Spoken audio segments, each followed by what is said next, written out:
Ku danna subscribe domin samun sababbin shirye-shiryen, sannan ku danna alamar ƙararrawar sanarwa domin sanar da ku sababbin shirye-shirye da zarar mun ɗora.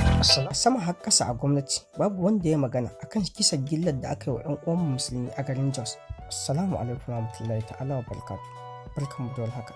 Sannan mu sake saduwa da ku a cikin wani tasha ta mai albarka. Inna lillahi wa inna ilaihi raji'un. Inna lillahi wa inna ilaihi raji'un. A yau ne muka samu mummunan labari na rasa 'yan uwan musulmi da muka a garin Jos.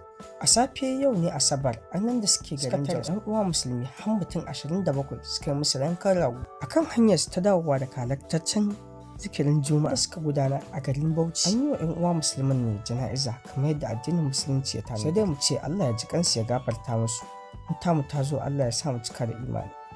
Shin ko me gwamnati za ta ce dangane da kisan da ake wa 'yan uwa musulmi a garin Jos? Dan ba wannan ne karo na farko ba. Mu daman 'yan arewa ba abin da za mu ce sai dai mu Allah godiya, domin an daɗe ana ruwa ƙasa na shanyewa. Daga sama har ƙasa a gwamnati babu wanda ya magana akan kisan gillar da aka yi wa 'yan uwan musulmi a garin Jos. Ya kamata dai gwamnati sa baki a dangane da kisan gillar da ake wa 'yan uwa musulmi. Dan ba wannan ne faruwa ba don komai ba, don samar da zaman lafiya a ƙasa baki ɗaya.